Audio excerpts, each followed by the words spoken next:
Assalamu alaikum, everybody. Welcome back. I know it's been a while. We're just caught up a bit with Ramadan and everything, but we are back.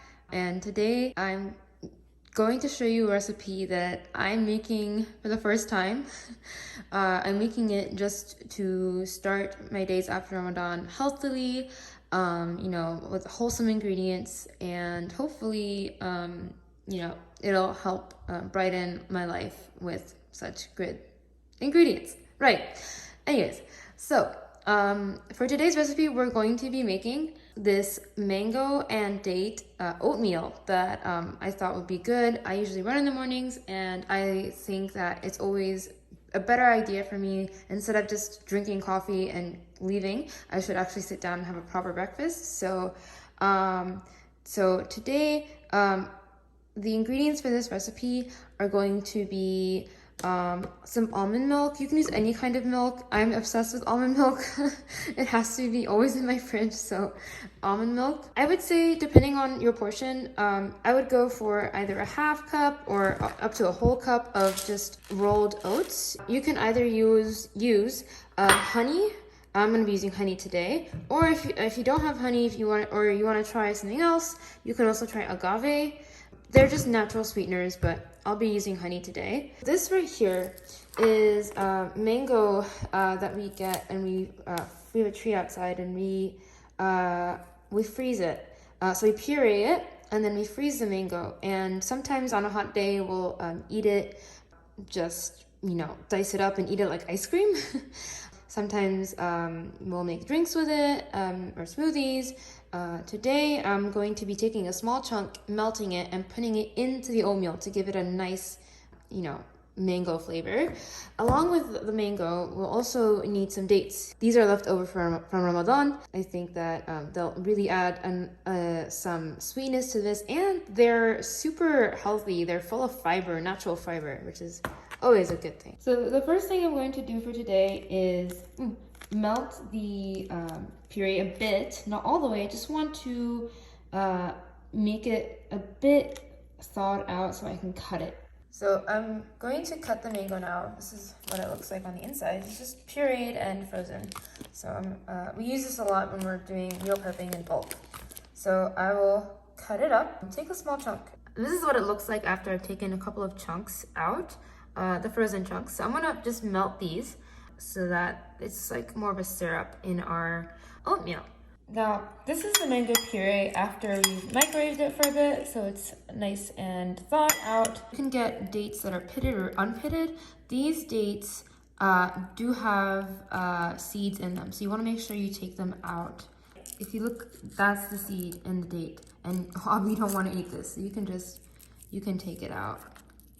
But the good stuff is all inside, and you can see how fibrous dates are.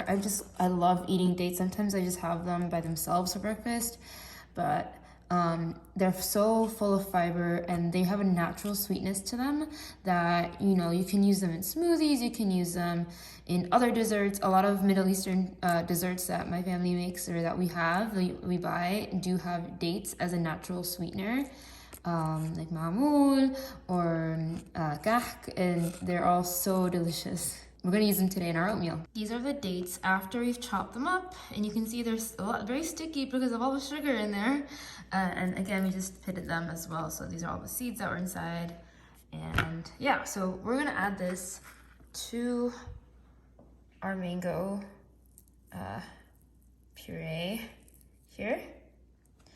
And we're going to give that a nice little mix. So you can think about this as being like a flavor concentrate. So it is all of the flavor that we want is in here. So for oats, I'm thinking I'm gonna have, for this amount of flavoring, I'm gonna say about maybe 3/4 of a cup to a cup of oats that we'll need for this. Yeah, just honestly depends on the portion size. It's now taken on a nice orange color due to the mango. And you can see little bits and pieces of dates that are going to be super nuggets of sweetness when we bite into this. But after this, I'm going to add the almond milk. And I would say I'm going to fill this bowl with almond milk up to the point where it doesn't overflow. It will puff up. Oatmeal does tend to puff up when you put it in the microwave, so you want to be careful about not making too much of a mess. Honestly, sometimes, because I do make messes sometimes, I'll put a plate underneath this bowl just to catch anything that overflows. In hindsight, I may use a bigger bowl in the future. Who knows? Yeah. Okay, so yeah, like I said, I filled it up to almost overfull, but the last ingredient we're going to add is we're going to add honey or any sort of sweetener. I'm going for honey just because I love it so much. But you can also use agave, brown sugar, regular sugar, whatever floats your boat. Like I said, to prevent messes, I put a plate underneath the bowl because I'm fairly sure that something will spill, but this will catch it. But yeah, we're going to put this in the microwave. Let's play it by ear. I think we're gonna do a minute first. Yeah, I'm gonna put it in for a minute, see how it looks like. If it needs more time, I'll just do then 30-second increments. So this is the final dish. You can see it is nice and thick and chunky, and that's what we're looking for. And little bits of dates inside that I'm so excited to dig into. It has I'm expecting it to have a taste that is, a little bit tropical, but also, so sweet because of the honey and the dates. But yeah, I'm so happy to have shared this recipe with you guys today. It's something I just came up with just by looking at what was in the fridge, and I was like, let's do it. But yeah, if you enjoy these videos, please make sure to subscribe, like this video and subscribe, and share with friends so that more people can learn about how to make simply fast and delicious food. Thank you so much and have a wonderful day.